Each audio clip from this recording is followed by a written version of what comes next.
Hello everyone, welcome to chemistry class. And आज का जो हमारा टॉपिक है वो बहुत छोटा सा है, percentage composition and molecular formula.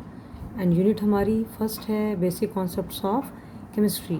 ठीक है, तो इसमें हम डिस्कस करेंगे मास परसेंटेज क्या होता है और इसे हम कैसे कैलकुलेट कर सकते हैं। ठीक है, तो what is mass percentage? It gives the mass of each element expressed as percentage of the total mass. Means जो कोई भी कंपाउंड है उसका जो टोटल मास है उसमें से हर एक एलिमेंट का कितना परसेंटेज उसमें इन्वॉल्व है। ठीक है, तो हर एक ईच एंड एवरी एलिमेंट का जब हम परसेंटेज निकाल लेंगे तो इससे हम टोटल परसेंटेज भी बता सकते हैं। टोटल परसेंटेज ऑलवेज 100% ही होगा। तो उस 100% में किसी एलिमेंट का कितना परसेंटेज यूज़ हुआ है उसके लिए एक फार्मूला है हमारे पास। तो that is mass percentage of an element is equal to mass of the element upon molar mass of that compound into 100। मतलब कोई कंपाउंड है उसका कितना मोलर मास है और उस कंपाउंड में से जितने भी एलिमेंट प्रेजेंट हैं उनका अलग अलग कितना मास है।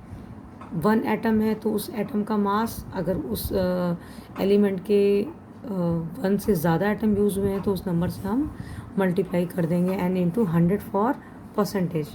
तो फॉर एग्ज़ाम्पल, तो लाइक एग्ज़ाम्पल है to calculate mass percentage composition of glucose. अभी ग्लूकोज का फॉर्मूला आप लोग को पता होगा, दैट इज़ C6H12O6। इस ग्लूकोज में से कार्बन का, हाइड्रोजन का और ऑक्सीजन का कितना मास परसेंटेज होगा। तो उसके लिए फॉर्मूला हमारा वही सेम रहेगा, that is mass percentage of carbon.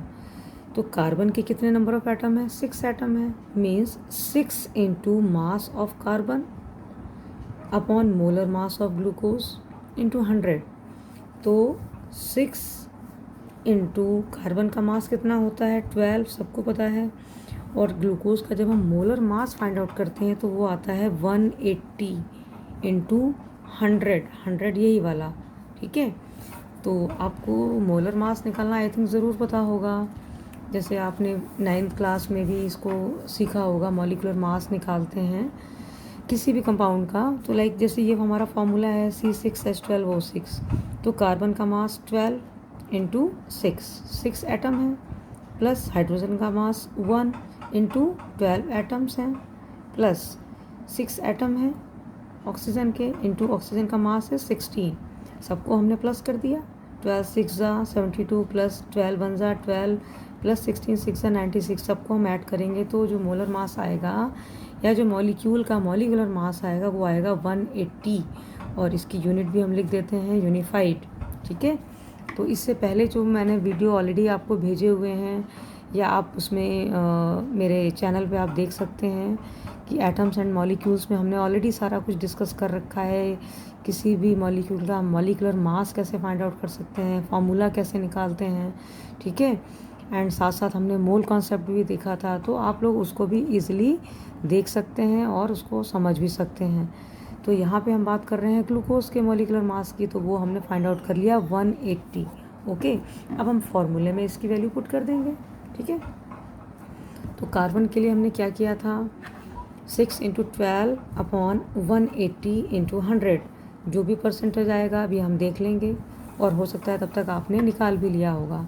अभी नेक्स्ट है हाइड्रोजन का मास परसेंटेज। तो हाइड्रोजन के नंबर ऑफ एटम्स कितने थे ग्लूकोज में? 12 थे। कैसे पता लगा? जो फॉर्मूला है H12। ठीक है, तो 12 into mass of hydrogen that is 12 into hydrogen का मास होता है 1 और मोलर मास तो हर बार सेम ही रहेगा 180 इंटू 100। अभी यहाँ का हम परसेंटेज निकाल लेंगे। देन अब हम बात करते हैं ऑक्सीजन की।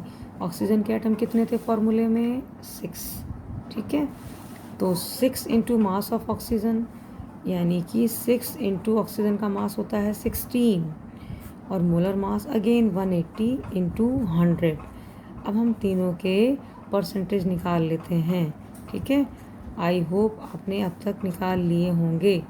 ठीक है, तो यस, आप लोगों ने इन सभी के मास परसेंटेज फाइंड आउट कर लिए होंगे। तो कार्बन का जो हमारा परसेंटेज आया है वो है 40%, हाइड्रोजन का परसेंटेज है 6.67% एंड ऑक्सीजन का परसेंट आया है 53.33%। तो अगर आप तीनों को ही ऐड कर दोगे मीन्स जो टोटल परसेंटेज आएगा ग्लूकोज का दैट विल बी 100%। आप इसको ऐड करके वेरीफाई कर सकते हैं। तो टोटल आएगा परसेंटेज 100%। ठीक है, मतलब टोटल में से कितना फ्रैक्शन कितना परसेंटेज अलग अलग एलिमेंट्स का यूज़ हुआ है। ठीक है, अभी एक एग्जांपल और हम कर लेंगे फॉर बेटर अंडरस्टैंडिंग। ठीक है,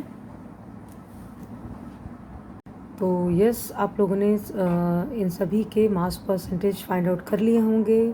तो कार्बन का जो हमारा परसेंटेज आया है वो है 40%, हाइड्रोजन का परसेंटेज है 6.67% एंड ऑक्सीजन का परसेंट आया है 53.33%। तो अगर आप तीनों को ही ऐड कर दोगे मीन्स जो टोटल परसेंटेज आएगा ग्लूकोज का दैट विल बी 100%। आप इसको ऐड करके वेरीफाई कर सकते हैं। तो टोटल आएगा परसेंटेज 100%। ठीक है, मतलब टोटल में से कितना फ्रैक्शन कितना परसेंटेज अलग अलग एलिमेंट्स का यूज़ हुआ है। ठीक है, अभी एक एग्जांपल और हम कर लेंगे फॉर बेटर अंडरस्टैंडिंग। ठीक है,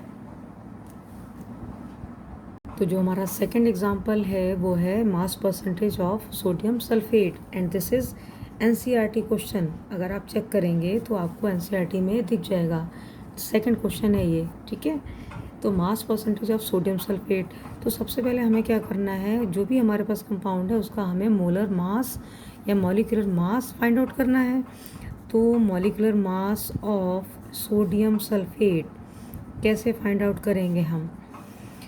तो इसके एटम कितने हैं सोडियम के, 2 एटम है सोडियम के। सोडियम का मास होता है 23।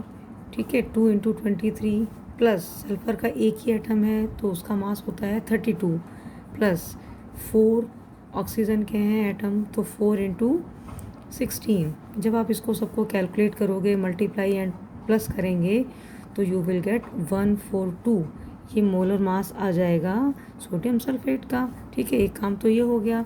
अब हमें सारे एलिमेंट्स का मीन्स सोडियम का सल्फ़र का एंड ऑक्सीजन का परसेंटेज निकालना होगा। तो हम कैसे फाइंड आउट करते हैं, percentage mass percentage of sodium means sodium के नंबर ऑफ एटम है 2। ठीक है, सोडियम सल्फेट में 2 एटम है और इसका मास कितना होता है 23। तो 2 × 23 अपॉन जो इसका मोलर मास है टोटल सोडियम सल्फेट का इंटू 100। अब आप इसको निकालेंगे। ठीक है, सेकंड हम बात करते हैं मास परसेंटेज ऑफ सल्फ़र।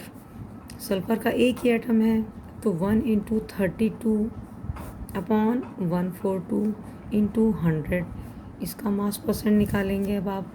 ठीक है, थर्ड है मास परसेंटेज ऑफ ऑक्सीजन। ऑक्सीजन के नंबर ऑफ एटम कितने हैं, 4 हैं तो 4 एटम इंटू ऑक्सीजन एक एटम का मास कितना है 16 अपॉन 142 टोटल मास। ठीक है, इंटू 100। अब तीनों के आप अलग अलग परसेंटेज निकालेंगे एंड कैलकुलेट करके बताएंगे कितना है। अगर आप चाहें तो कमेंट सेक्शन में बता सकते हैं, अदरवाइज़ मैं आपको बता देती हूँ। अब आपके साथ साथ मैंने भी कैलकुलेट कर लिया है और तीनों के अलग अलग मास परसेंटेज आ गए हैं। अगर आपको अपना आंसर चेक करना है या वेरीफाई करना है तो आप तीनों को प्लस करके देखेंगे तो क्या आएगा 32.39 plus 22.53 plus 45.07 all are in percentage. तो सबका जो सम आएगा दैट विल 100%। इट मीन्स जो आपका आंसर है वो एग्जैक्ट है, बिल्कुल करेक्ट है, सही है। तो आई होप आपको मास परसेंटेज निकालना आ गया होगा। आप और प्रैक्टिस कर सकते हैं। ठीक है, तो thank you for watching and अगर आपको टॉपिक्स क्लियर हो रहे हैं तो please subscribe and like my YouTube channel. Okay, thank you.